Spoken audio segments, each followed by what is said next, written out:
to move into. Write it somewhere. Okay, once you write it, let's say this is an internal role or in your hierarchy. Tomorrow, I want you to go into office and see maybe on your internal HR system if this is if there is a job code for this, and if this is something there in your workday or anywhere.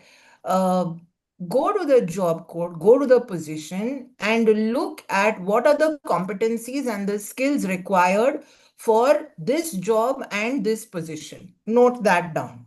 So title, whatever the designation, the role that you want to move into. Below that, what are the skills and competencies required for this job, whoever is moving into this job. Now, then what I want you to do is map, now next to those that job and that designation, write your current competency and title. All right. Now you map where is the gap. Let's say if there are 10 competencies required in the next role, if the your current competencies are fewer, see where the gap is. Where there is a gap, that is the areas or the skills you should be focusing on. All right. And if this is not an internal, if you don't find it internal, go to ChatGPT, say I am from X industry. I aspire to move into the next role, whatever the title is in the next 1 or 2 years. These are my current competencies.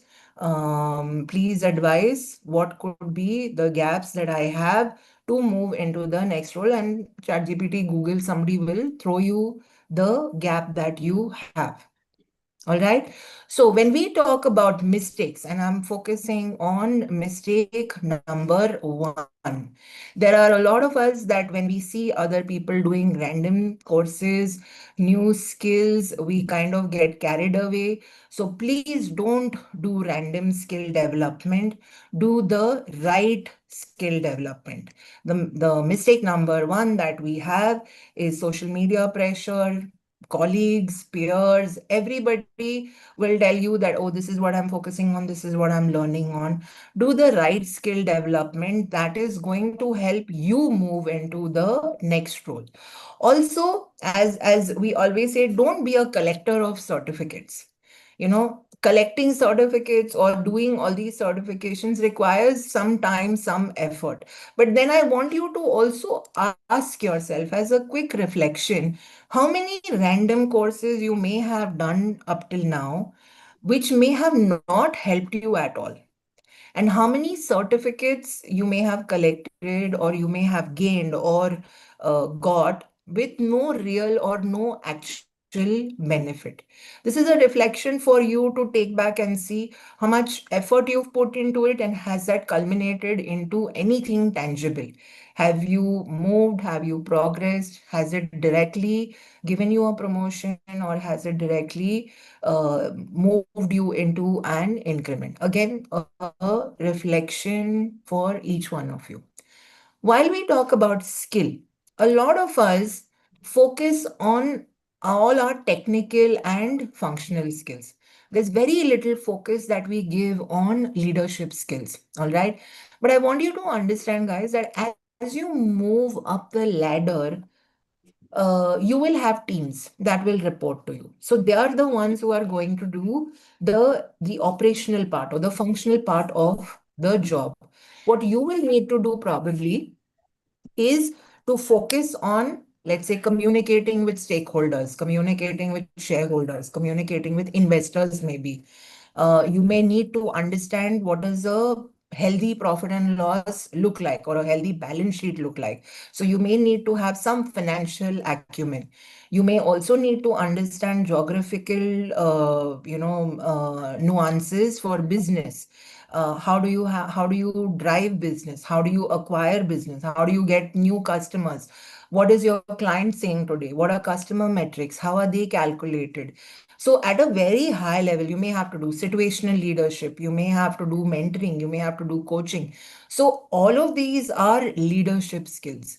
While a lot of us think about rites of passage because this is how we have come up the ladder by doing operational and functional stuff, at some point you will have to let go. You will have to start empowering people under you, which means you'll have to create your second in line.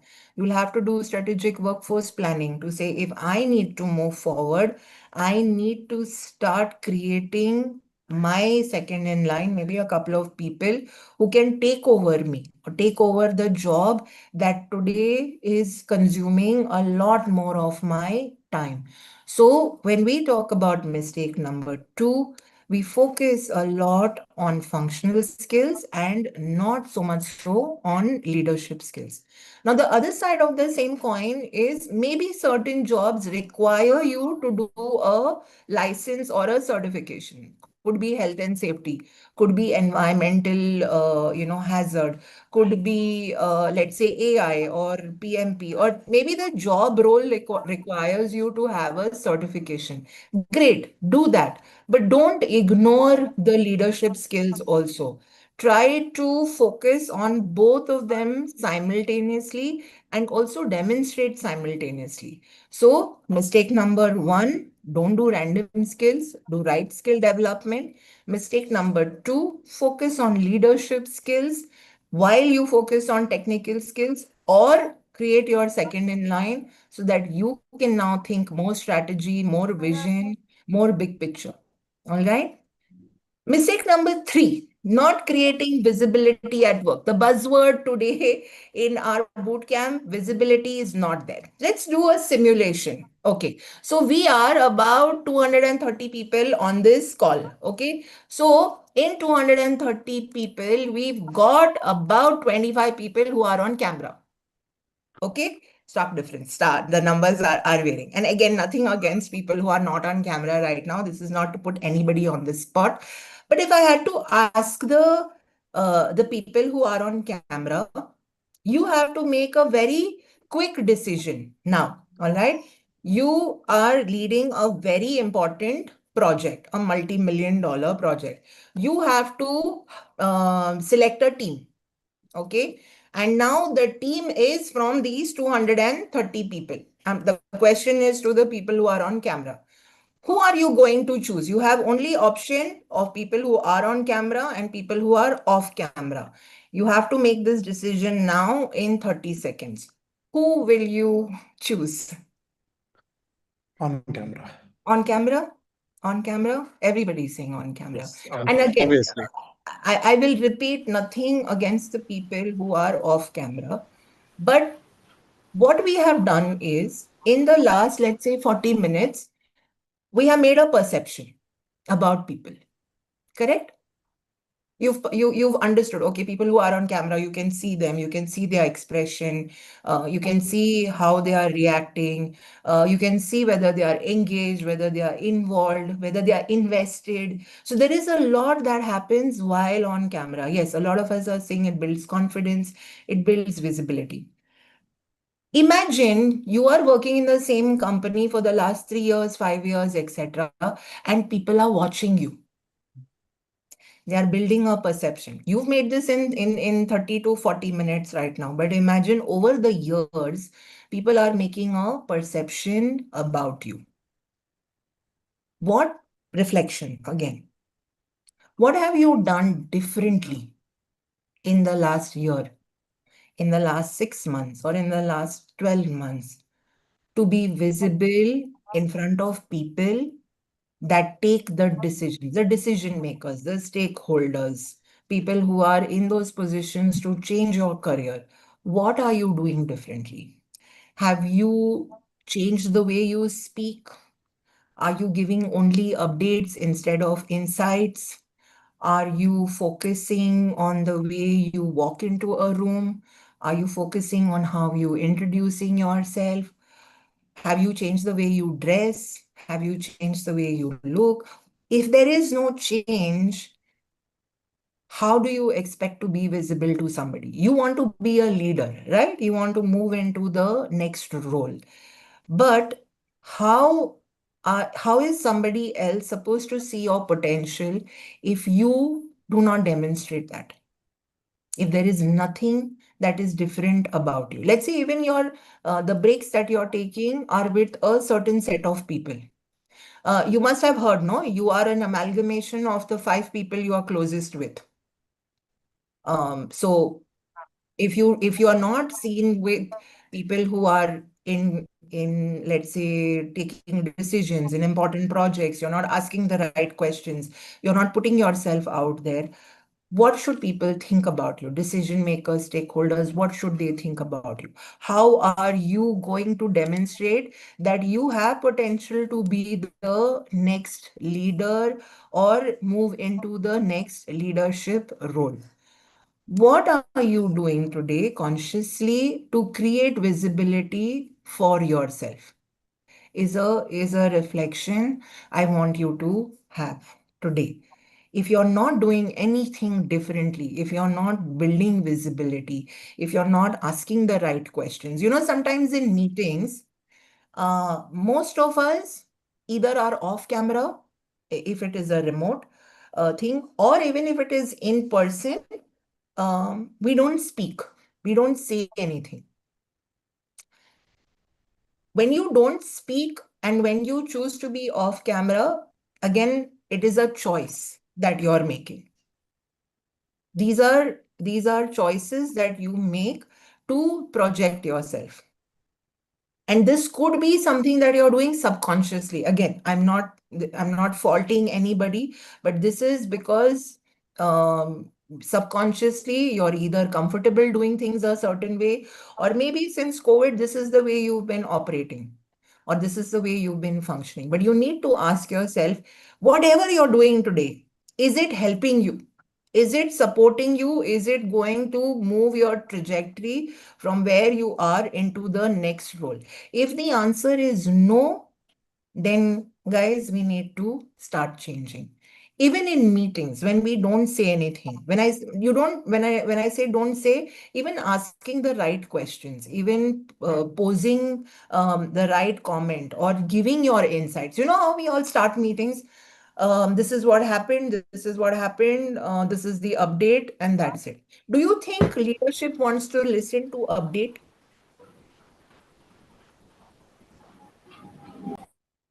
What do you think? Do you think leadership wants to listen to update? It depends on situation to situation, isn't it? No, it doesn't, James. Actually, let's say you are in a meeting and if you say, okay, we are red, amber, green, right? What is different from what somebody else also could say the same thing. What are you doing differently to stand out? So, James, for It's example, I would rather want you to say, okay, in the course of achieving this number or in the course of meeting this target, this is what I learned that we could do better. This is what we learned as a team to drive efficiency. And from the next quarter, we are going to implement it so that we reach our numbers, target, whatever, faster, better, efficient. So what you're doing is as somebody who's in that role, in that job, you're sharing insight. You're not Absolutely, absolutely. sharing update. Update is something that, Excel files, we have, OneDrive, shared drives, updated with Excel files of project status, which is anyways visible, anyways available. People want to hear from you. Do you see a risk? Do you see a challenge? Do you anticipate anything? Can we mitigate, a risk? Can we see an opportunity? So even the language that we start talking needs to change. While we did this, I realized the importance of, let's say, maybe safety if you are in construction. I realized the importance of due diligence. Let's say if you are in fraud or in investment banking, I understood the important anything. You have to talk about what your insights are. And this language is what is going to bring you some level of visibility, which then somebody will say, okay, I want to hear Mukesh because last time Mukesh shared more of insight, less of update. I want to hear more from Vasanta because he's talking like a subject matter expert right now. I want to listen to Joyita because she shares more of what her analysis is. more futuristic than what has happened in the past. And that is how you need to start not only communicating but projecting yourself. All right. So this is what we say when and of course we'll build on this. This is just the initial conversation, that we are not creating enough of visibility wherever we are, whether it is meeting, whether it is Teams, Zoom, whatever calls that your Slack, wherever you are, even in remote, there is not enough that we are doing in the way we are projecting ourselves. When we talk about mistake number 4, there is something that we do, which is networking. Do we all network, guys? Are we good at networking? Kapil shaking his head. Kapil, good at networking? All right, Justin also says yes. Srinivas says no. All right, so some of us are saying no, some of us are saying yes. So Networking is strength today. networking is strength. Let me Strength build today. on that. Yeah, let me build on that, Chinmay. But Who do direction you to network networking with? is required. Direction to networking is required. Very good. Very good, Vikram. So let me ask you, who do you network with? If I had to ask, let's say Anil Sherkar. Anil Sherkar, who do you, firstly, do you network? And if yes, who do you network with? Mostly related to the my means field. So Hmm, who hmm, are at the top at my field and right. who the people Hmm. I can get a help or I can learn from them. Okay. Yeah, that people will All be right. my network. Yep. All right. Okay. If I can call on Jahan. Jahan, am I pronouncing your name correctly? Yeah, that's right. Right. Okay. If I had to ask you, do you network? And if yes, who do you network with? Well, it's mostly with like team leads of other like other Hmm, departments. hmm. If it's work, otherwise my peers in other companies. All right, great. Let me ask one more person. Kumara, Kumara, if you could share, who do you network with?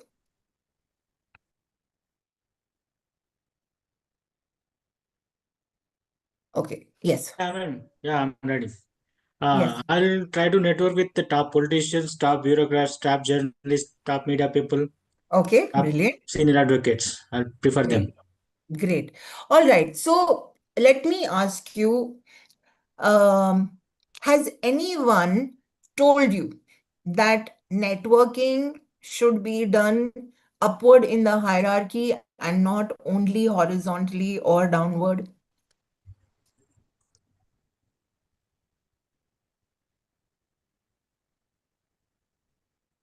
How many of us have a good working rapport, when I say relationship rapport, with your manager, his or her manager, their managers, right till up? That they know you, not only you know them, but they also know you. They know the value that you bring to the table, the work that you do. Um, how many of us have a good list? So we have Suresh, we have Harish. So very few of us, right? A couple of us, not all of us. Yes. So when we talk about network, and of course this is something that we'll delve into more deeper tomorrow, to say that have two types of people or two types of network. One is, like you said, people in within the same fraternity, industry, same ideology. We are all social beings, so we like to interact with someone who shares the same ideas, shares the same, concepts, etc. But I also want you to think about building your network upward. It is very important for decision makers to know who you are, for decision makers to see what value you bring to the table, for decision makers to at some point in time know what competencies you are good at, great at.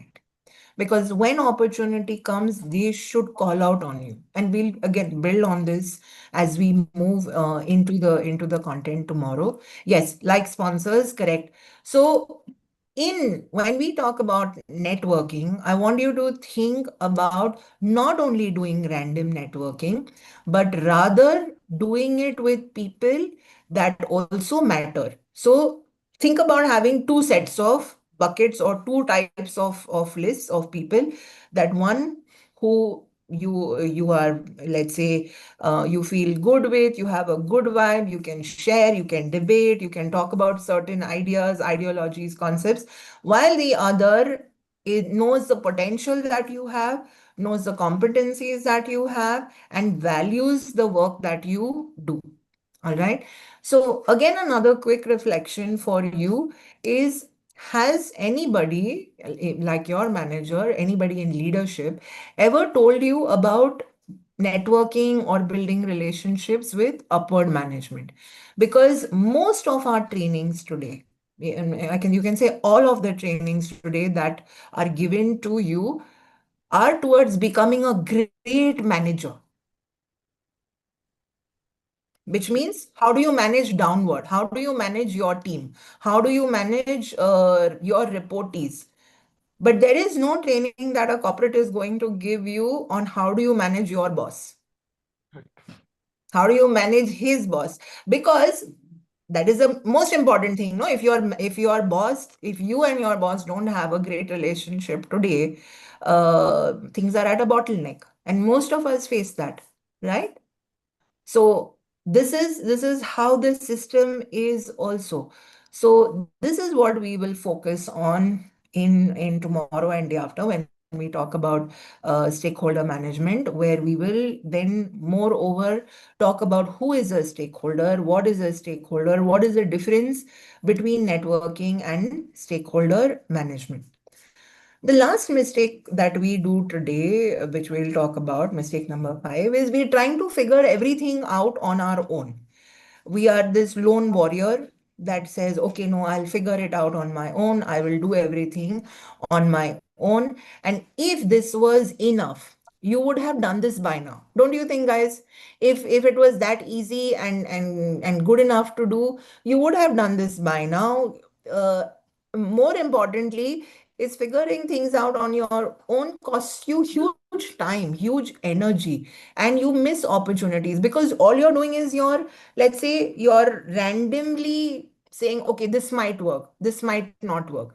And then when it doesn't work, you are at a standstill. Then you start from again, or then you'll say, okay, I give up. I'm not going to do this because it's not moving ahead anyways. And it is probably the mindset of figuring things out alone is the very reason that today you are stuck. I want you to focus. Let's talk about some. All of us like sport, right? At least cricket, football, team sports, hockey.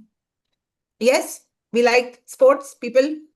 Okay, so every sport has a coach, correct? Yeah. Is the coach the best player? No, right? Not necessarily. They may have been a good player in their era, in their time, whatever. Today they are coaches. What is the coach doing for the team? Most of the time, it is the other way around. They have not been a great player, Huh, but they're a great coach. correct. Need So not when be. you, Rahul Dravid is great player. We cannot correct, say that because, but a coach need not be a successful cricketer. He is the great. So most my mentor my and motivator. question is, what is the coach bringing to the player? Motivation. Motivation, team building. No, I think guidance. What they are his Guidance. basically help weaknesses I'll in say one cutting by one. down Raise your and the. hand, how raise it your hand, raise can your hand. enhance his Raise your hand. Raise your hand. We'll go by so Jahan, go first. Yeah, but I think a coach has been through certain situations, and they kind of help in cutting down the time of learning or coming up the curve.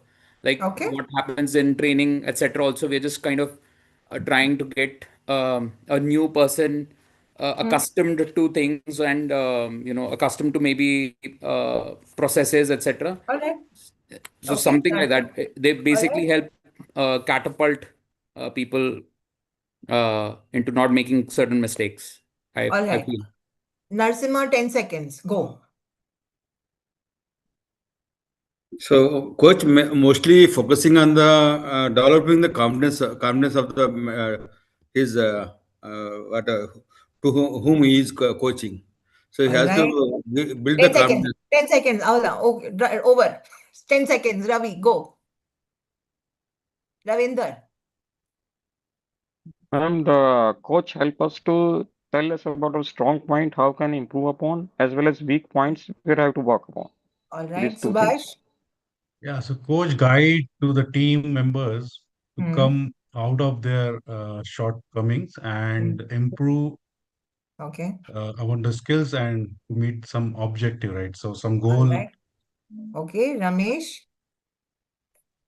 Yes, ma'am. Actually, coach motivates the team and Okay.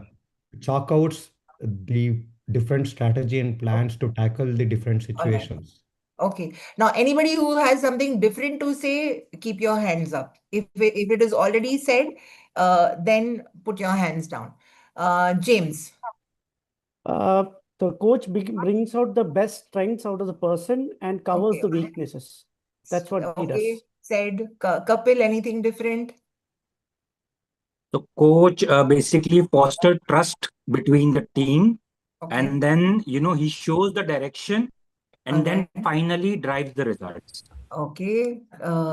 Zoom user, I don't know what your name is, but go. Yes, go ahead. I don't know if you're. My name is Truffle. So I think that coach is having most important responsibilities of skill development, so that how he Okay. can enhance the skills of All the team right. members. Yeah. Okay. Anil. He will help you to bridge those gaps to become Okay. the best version So, of you. okay. So, guys, put your hands down because all of y'all are more or less saying the same thing. In real life, the coach is somebody who is going to show you your blind spot.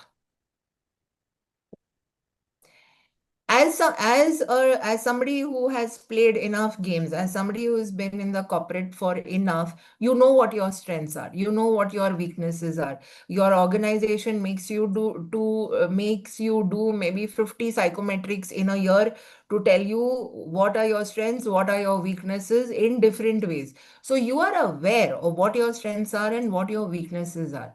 But a coach is somebody who's actually going to tell you, let's say, Joyita, if you open your span, if you widen your chest, you will be able to swing better. Not that you're not doing anything wrong right now, but if you open it, you may not struggle to take that 6. Right now, your span is taking you only till a 4. But to take it to a 6, widen your span. Maybe, Anil, what you need to do is to stand with a more groundedness rather than with your feet together. Maybe if you stand with your feet apart, ground yourself better, you would be able to take that kick, which will go straight into the goal or which will have more velocity than what you're kicking normally. So a coach is somebody who's going to tell you how do you enhance the current skill that you have and certain things that you are doing today that are not working or not advantages for you. So when you try to do things alone, you are putting yourself at a disadvantage where nobody can tell you how do you better yourself. You are not letting anybody help you. You're not taking advantage of any guidance, any coaching, any structure, any system to move ahead. And this is a choice that you are making. So if I had to tell you, you're not getting any movement, you are stuck where you are, you don't have visibility or whatever, promotion, salary increase, because our focus is not on the right skill today, because we are focusing on functional rather than leadership skills. We are not doing anything today to build visibility, not doing anything different. And now that we know that these are a couple of mistakes that we are making, let's focus on some real impact, some real, let's put some real some tangible data, because right now when you are stuck, there is a directly financial impact. Low salaries, less increments, missed bonus. You're not able to move into those brackets or into those bands for those jobs, which has an impact on your living standards for yourself, for your family. Another impact on the other side is a non-financial impact, which means that over time, when you keep hitting this wall, there is a level of frustration. You will not be happy. Mentally, you will be stressed. You will feel dissatisfied, demoralized. It'll have an impact on your health, on your relationships. This is what is going to happen. Now, if we had to calculate, let's do a calculation of what it is. Let's put some numbers, okay? Let's calculate what is the cost of staying where you are. Okay, so somewhere, wherever you're writing, please don't put this on Zoom. This is for you only. I don't want to know what your salaries are. But wherever you're writing or typing, somewhere write your current CTC. All right. Let's say if your current CTC is X, write that, and in front of it, I want you to write your expected CTC. Let's say if you had gotten the promotion, what would have been your expected CTC? So in an example, let's say your current CTC is 30 lakhs. If you had the promotion, you would move into 40 lakhs. So just do this 30 seconds, current CTC and expected CTC. Okay. Now let's find the gap, which is your expected CTC minus the current CTC. So it is 40 lakhs minus 30, which is 10 lakhs. All right, this is your delta. Okay, and this delta, we call it the annual loss. Okay, and let's build on this. Let's say this 10 lakhs per year that you have, let's multiply it by the number of years that you are currently stuck. Let's say if you are stuck for 1 year, then 10 lakhs multiply by 1, or if it is 3 years or 5 years, 10 lakhs multiply by 3, multiply by 5. Whatever that number that you get, that is the amount that you have already lost. Now, why we call this as annual loss and the money that you've already lost is because your department, your company had this budget, had this money. The promotion didn't come to you and hence you didn't get it. But since the promotion went somewhere to someone else, or the budget got divided, let's say, between a couple of people, you didn't get this, they got it, and hence this is your money that you have already lost. And if you continue to be in this situation, in this year on year, it will compound. And I'm going to pause.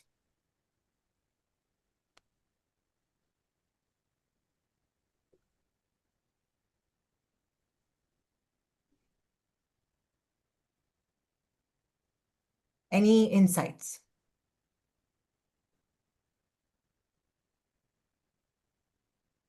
Sometimes it is not financial, not only financial. Yes. We have the span of control, span of authority, and the responsibility, more responsibility being a senior most person. Those things, because in government sectors especially, it does not have much difference. For board of director, a normal SCGM or a normal person, normal GM. It is the amount that is not factor. The factor is the designation and the span of control, responsibility, duties, and control in the complete unit, head of the division, like that. Those things are motivating factors. Great. And if I had to ask you a question, and I don't want you to respond, BBS, but if I had to ask you, let's say if they had to hire somebody from outside, would they hire somebody at the same scale or would they hire somebody at a higher scale? Don't answer me. Reflect and think about it. And then think what you're saying in terms of taking additional scope, responsibility. But when there is a hire that has to come from outside, would it be at the same scale? Ullas and then Sarish.